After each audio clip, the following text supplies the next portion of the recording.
Zrobimy dzisiaj pyszne ciacho do kawy, rabarbarowe, rabarbarową chmurkę. Coś pysznego. Zaczynam od kruchego ciasta, wsypuję szklankę mąki, 3 łyżki cukru pudru, 100 g zimnego masła, 3 żółtka, oczywiście wszystko do miski i pół łyżeczki proszku do pieczenia, łyżeczkę cukru waniliowego. Zagniatam kruche ciasto, spokojnie, wszystkie składniki wypisałam Wam również w opisie tej rolki. Jak mam ciasto zagniecione, zawijam w folię i chowam na około 1 godzinę do lodówki. Po tym czasie rozwałkowuję go na spodzie blaszki. Blaszkę mam o wymiarach 25 na 35 cm. Piekę w 200 stopniach około 12-15 minut, aż się zarumieni. W międzyczasie mogę sobie pokroić rabarbar. Tego rabarbaru mam około 800 g. Kroję go w kawałki, takie centymetrowe. Przerzucam do rondelka. Dodaję cukier, tak około pół szklanki cukru.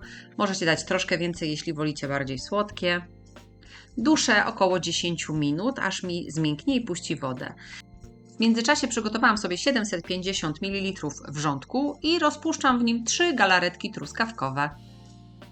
Jak rabarbar mi już zmiękł, już puścił wodę, poddusiłam go około 10 minut, to mogę wlewać moje galaretki rozpuszczone. Mieszam wszystko dokładnie i odstawiam, aż zacznie mi tężeć i wystygnie porządnie.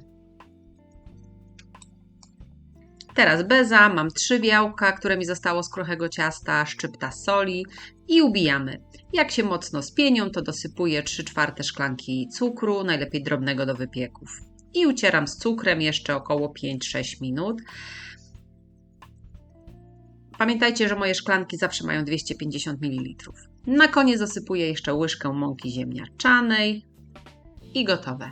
Przekładam na blaszkę o tych samych wymiarach co wcześniej, również 25 na 35 cm, tylko tym razem wyłożyłam sobie papierem do pieczenia.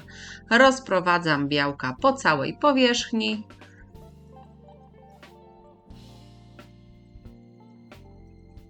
Na wierzch posypuję jeszcze płatkami migdałowymi i wstawiam do piekarnika rozgrzanego do 140 stopni i będę piekła przez 1 godzinę.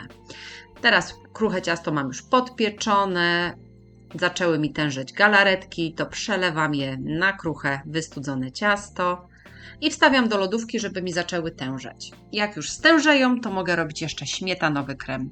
Mam tutaj pół litra śmietanki i kremówki, dodaję sobie do niej 3-4 łyżki cukru pudru i 2 opakowania serka mascarpone, czyli 500 g w sumie. I wszystko ucieram, najpierw na wolnych obrotach, bo będzie chlapać. Po chwili już zwiększam i ucieram, aż będzie sztywna masa i gęsta.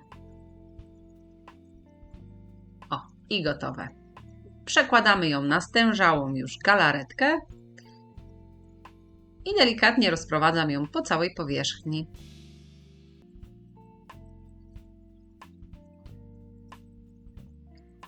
Na wierzch kładę jeszcze moją bezę, której muszę zabrać jeszcze papier delikatnie i przekładam ją na wierzch. Dociskam odrobinę i wstawiam do lodówki, najlepiej na całą noc.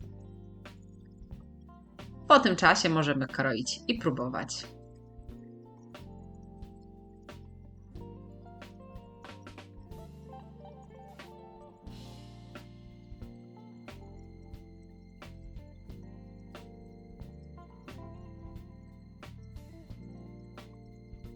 Będzie pysznie.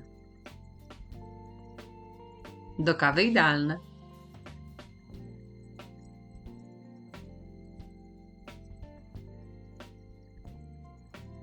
Prezentuje się całkiem fajnie.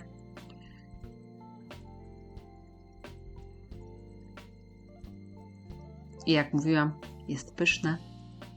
Zróbcie sobie takie koniecznie.